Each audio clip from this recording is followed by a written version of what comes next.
मध्य प्रदेश में विधान परिषद गठन का मुद्दा फिर से सुर्खियों में आ गया है। कांग्रेस ने सरकार आने पर विधान परिषद गठन का वादा किया है। कमलनाथ ने मैनिफेस्टो जारी करते हुए कहा कि विधान परिषद के जरिए प्रदेश के बुद्धिजीवी, सामाजिक कार्यकर्ता लोगों की आवाज रख सकेंगे। कांग्रेस ने विधान परिषद की जरूरत का जिक्र करते हुए कहा कि मध्य प्रदेश विविधताओं से भरा देश है। कांग्रेस ने विधान परिषद की जरूरत का जिक्र करते हुए कहा कि मध्य प्रदेश विविधताओं से भरा हुआ है। विधानसभा से सभी तबकों को उचित प्रतिनिधित्व नहीं मिल पाता है, इसलिए परिषद का गठन जरूरी है। मध्य प्रदेश में विधान परिषद का मुद्दा नया नहीं है। 2019 में भी कमलनाथ ने इसके गठन की कवायद शुरू की थी, लेकिन सरकार चली जाने की वजह से संभव नहीं हो पाया। विधान परिषद के मुद्दे पर बीजेपी के नेता खुलकर कुछ भी नहीं बोल रहे हैं। मध्य प्रदेश में विधान परिषद गठन के लिए 1956 में संविधान संशोधन भी किया गया था, लेकिन राष्ट्रपति के हस्ताक्षर नहीं होने की वजह से यह अमल में नहीं आ पाया। 1996 में भी इसकी कवायद शुरू हुई थी, लेकिन वित्तीय हवाला देते हुए राज्य सरकार ने इनकार कर दिया था। भारत में जो विधायिका द्विसदनीय प्रणाली व्यवस्था है, केंद्र स्तर पर जैसे लोकसभा और राज्यसभा होता है, उसी तरह राज्य स्तर पर विधानसभा और विधान परिषद का ढांचा बना हुआ है। संविधान के अनुच्छेद 169 में विधान परिषद के बारे में विस्तार से बताया गया है। इसके मुताबिक विधान परिषद होगा या नहीं वो संसद पर निर्भर करेगा। हालांकि पहला प्रस्ताव विधानसभा से ही पास कराना होगा। संसद के पास विधान परिषद भंग करने की शक्ति है। विधान परिषद राज्य का उच्च सदन माना जाता है। विधानसभा से पास होने वाले बिल का परिषद स्क्रूटनी करती है और विधानसभा सदस्य के समकक्ष परिषद के सदस्य का अधिकार होता है। संविधान के अनुच्छेद 168 में विधायिका की संरचना का जिक्र है। इसके मुताबिक प्रत्येक राज्य में एक विधानमंडल होगा, जिसके मुखिया राज्यपाल होंगे, मुख्यमंत्री कार्यकारी प्रधान होंगे और लोकसभा की तरह ही विधानसभा का भी संचालन होगा। प्रत्येक 5 साल पर विधानसभा के चुनाव का प्रावधान है। बहुमत न होने की स्थिति में चुनाव समय से पहले भी कराया जा सकता है। राज्यपाल अगर किसी और कारणवश विधानसभा भंग करते हैं तो समय से पहले चुनाव हो सकता है। इसी अनुच्छेद में यह भी कहा गया है कि विधान परिषद वाले राज्य में राज्यपाल इसके संरक्षक जरूर होंगे, लेकिन इसे भंग नहीं कर पाएंगे। वर्तमान में आंध्र प्रदेश, तेलंगाना, बिहार, उत्तर प्रदेश, कर्नाटक और महाराष्ट्र में विधान परिषद हैं। कश्मीर में भी विधान परिषद था, लेकिन अनुच्छेद 370 हटने की वजह से इसकी संरचना को लेकर अभी तस्वीर साफ नहीं है।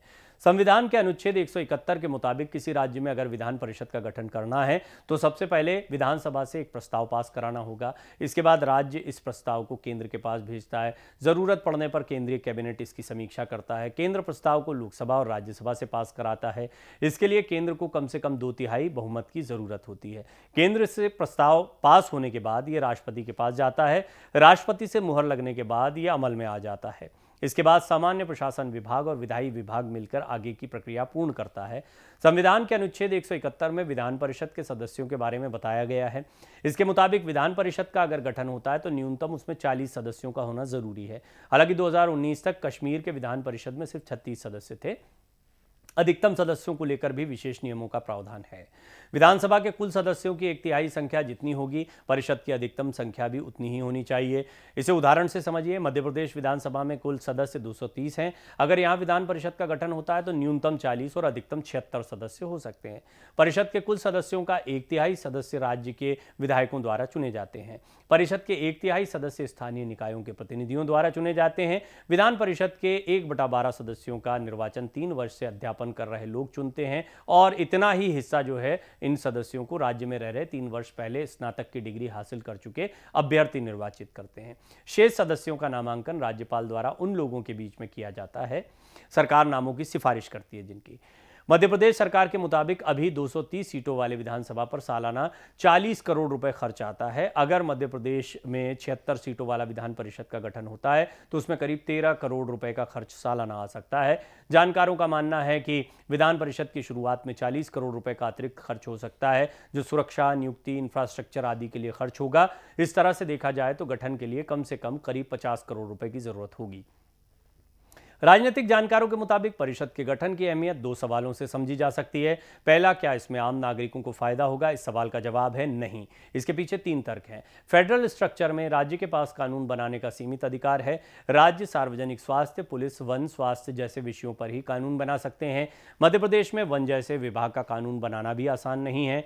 विधान परिषद के बन जाने से विधायी कार्यों पर खर्च भी ज्यादा होगा। वहीं कई बिल दोनों सदनों के फेर में लंबे वक्त तक लटक भी सकते हैं। दूसरा सवाल यह है कि क्या मध्य प्रदेश में कांग्रेस की सरकार बनती तो परिषद का गठन हो पाएगा? इसका भी जवाब है नहीं। उनके मुताबिक संसद के परिषद गठन की शक्ति संसद के पास ही है, जहां अभी बीजेपी की सरकार है। मध्य प्रदेश विधानसभा के पूर्व उपाध्यक्ष और कांग्रेस मैनिफेस्टो कमेटी के प्रमुख राजेंद्र सिंह विधान परिषद को जरूरी बताते हुए कहते हैं, कई विधेयकों पर विधानसभा में ठीक तरीके से बहस नहीं हो पाती है, जिसका नुकसान आम लोगों को होता है। वो कहते हैं, कई बार सरकार बिल पास कराने के कुछ महीने बाद इसे संशोधन के लिए ले आती है। अगर परिषद रहेगी तो इससे बचा जा सकता है। खर्च के सवाल पर कहा जा रहा है कि यह तो संसद को देखने का काम है, राज्य सरकार तो सिर्फ एक प्रस्ताव केंद्र को देती है, अंतिम फैसला वहीं होना है। अभी जिन राज्यों में विधान परिषद है, वहां अधिकांश ऐसे नेता इस सदन के सदस्य हैं जो विधानसभा का चुनाव या तो हार चुके हैं या जीतने में सक्षम नहीं है। राज्यपाल कोटे से भी अधिकांश राजनीतिक दलों के लोगों का ही मनोनयन किया जाता है। महाराष्ट्र में राज्यपाल कोटे से मनोनयन का मामला विवादों में रह चुका है। बिहार में भी सत्ताधारी दलों के बड़े नेताओं को राज्यपाल कोटे से सदन भेज दिया गया। राज्यपाल कोटे से माननीय बने अशोक चौधरी को नीति सरकार में मंत्री बनाया गया। विधान परिषद के सवाल मध्य प्रदेश कांग्रेस के एक नेता नाम न बताने की शर्त पर कहते हैं कि पार्टी में कई ऐसे लोग हैं जो या तो चुनाव नहीं जीत पाते हैं या उन्हें टिकट नहीं मिलता है, लेकिन ये नेता माहौल बनाने में काफी सक्षम होते हैं। ऐसे नेताओं का राजनीतिक एडजस्टमेंट भी जरूरी होता है, इसीलिए किया जाता है। कांग्रेस के इस नेता के मुताबिक जिनका कद बड़ा होता है वो तो राज्यसभा चले जाते हैं, लेकिन छोटे स्तर के नेता क्या करेंगे। वो कहते हैं, सुरेश पचौरी कभी चुनाव नहीं जीते लेकिन वो केंद्रीय मंत्री बन गए, वो पार्टी के लिए उपयोगी भी हैं। इसी तरह विवेक तनखा का उदाहरण है। तनखा 2 बार लोकसभा का चुनाव जबलपुर से लड़े लेकिन जीत नहीं पाए, पार्टी ने उन्हें राज्यसभा भेज रखा है। तनखा और पचौरी की तरह क्षेत्रीय स्तर पर भी ऐसे कई नेता हैं।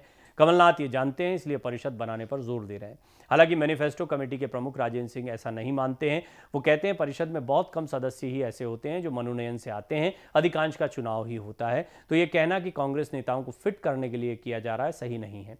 1993 में कांग्रेस ने अपने घोषणा पत्र में विधान परिषद बनाने की बात कही।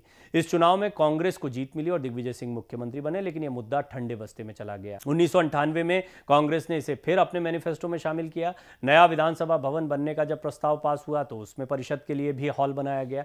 हालांकि कामकाज को लेकर सरकार ने कोई चर्चा नहीं की। 2008 में शिवराज सरकार ने एक सवाल के जवाब में कहा कि परिषद का गठन नहीं किया जाएगा। 2013 और 2018 में कांग्रेस ने फिर से इस मुद्दे को अपने घोषणा पत्र में शामिल किया। 2019 में कमलनाथ की सरकार में इसकी प्रक्रिया भी शुरू की, लेकिन सरकार जाने के बाद यह मामला ठंडे बस्ते में चला गया था, जिसे दोबारा कांग्रेस ने अपने मैनिफेस्टो में शामिल किया।